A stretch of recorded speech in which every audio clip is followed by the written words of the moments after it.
What's going on, everybody? It is Spicy Topics, and I just wanted to briefly come because I noticed this a couple days ago. Cardi B was DMing JOYCELYN Savage with that whole controversial Patreon situation. There was a lot of celebrities that was hitting her up, I'm sure, after she made that declaration that she also was somebody that wanted to change her mind about or. So Cardi B was called out by JOYCELYN in a tweet. Let me read y'all what it said, because I didn't see a lot of people bring this up or post, so I just wanted to post y'all with this because quite interesting. Interestingly enough, supposed JOYCELYN at this point says she's like the realest person to talk to. Whenever I need her, she got me. She understands me way more than y'all haters. I love her. She has these emojis of heart and praying hands at I am Cardi B. Above that it says, you could have said you didn't want me posting the messages at I am Cardi B. If you didn't want anyone to know, you could have just texted me that privately. So if you saw the post on Instagram, then you saw that it was a transition post. It was moving. The posts were moving, so you had to like screenshot it, and some people did. I myself tried. Let me show y'all some of which I caught. Sure, a lot of people wonder if this was really Cardi B. Well, you can tell anytime the account is real. If it's a celebrity account, it will have a blue verified check mark. So this definitely was Cardi B. The blue is supposed to be JOYCELYN, and it says crying emoji. I need to be like you more because I be wanting to curse them out, but that's not my thing. My money long, so I don't care. Under that, Cardi supposedly, which was her, responded and said, you should. I don't like how the shade room posting you because they be slandering your name a lot. And if you see that, she also says, and R. Kelly or R. Kells. Under it, JOYCELYN says, yeah, my publicist told me not to speak out anyway. I got better stuff to do than argue with the media. You're not going to the NYFW this year, so the New York Fashion Week this year. Yeah, a lot of people are I looked and checked on Twitter, and it was a lot of people that were fans or are fans of Cardi, and they actually looked at her crazy because, you know, a lot of them don't support R. Kelly, and the fact that she doesn't openly say that she had an issue with the media for posting him so much and showing that it's just unjust and it's excessive that they post him and that they continue to add on top of his cases, that they continue to try to hold him back and keep him down. A lot of celebrities are not going to admit to that. So you have several that do, but just out of all, you know, all the many that can, they don't come out, and you know that they don't say it. Well, Cardi B was basically, in that couple words that she used, definitely tells you that she sees what's going on, and I would take from that, yeah, I would stretch that and say that she's not totally against R. Kelly if she is at all. And I think that goes to say that a lot of celebrities are not against R. Kelly, and that they actually side with him, and they understand and agree with the fact that the media is doing too much. They're adding on, they're putting out articles. Even the federal government, they're just doing too much, you know, just putting out more and more, piling up on him. It's just, we know it. So yeah, I thought that was quite interesting to see that Cardi B was up in JOYCELYN's DMs supporting R. Kelly, okay, supporting the fact that he is being hammered on just too much, just obsessive.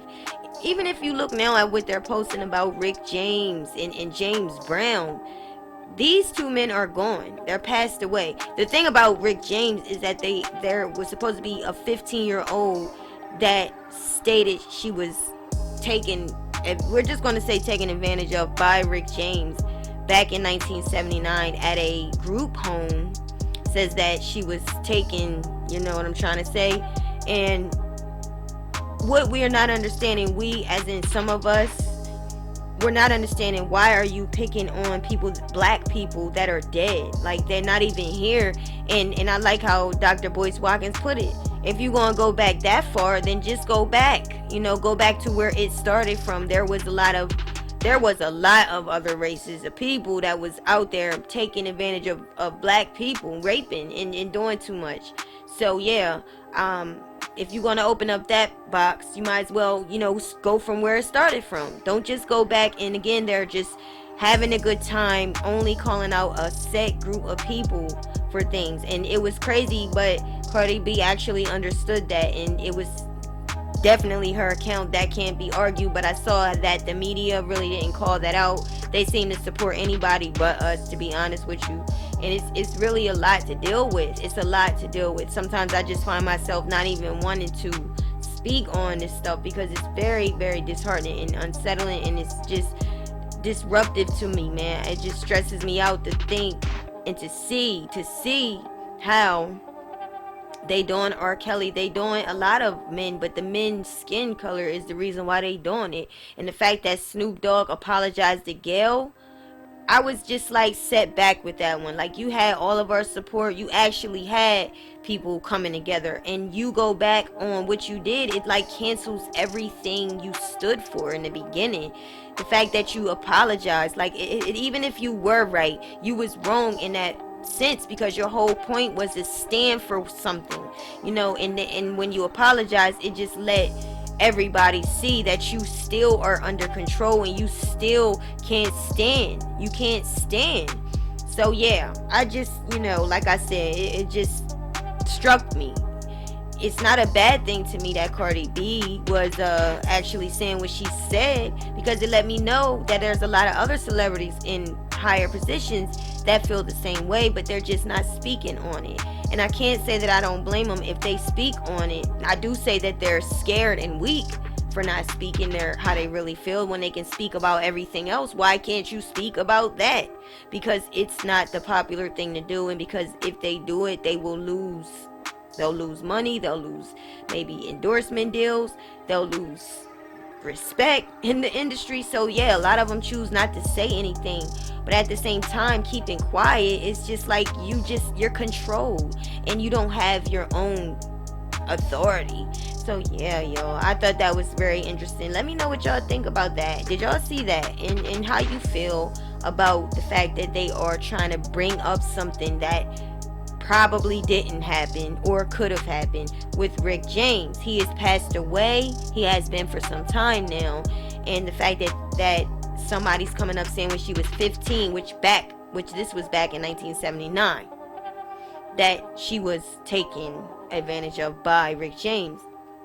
The fact that the man has passed on, and that there are a lot of other people that are not black that have done this over and over again to us. And if we want to start somewhere, like Dr. Boyce Watkins said, start with George Washington. Don't just call us out. Don't just call us out. Stop making us look like we dirty. Like, really though. I just put out a video. Make sure y'all check it out if you haven't. A lot of people didn't know, like myself, didn't know who was Kobe Bryant's accuser. But since Gayle King brought her up, basically when she did that interview with Lisa Leslie, she brought that up to tarnish Kobe Bryant's legacy. That's all she did. So since you brought that up, let us go back and let us bring up the accuser. And you can't say we're shaming anybody, because you the one who brought it up. And what did you think? We supposed to just shame him? Like, that's just dirty and disrespectful, just disregarding people, their families and loved ones. That's what I think. News is kind of slow, so I thought I wanted to speak about this a minute ago, but I didn't. So yeah. Thanks for listening, guys. Peace.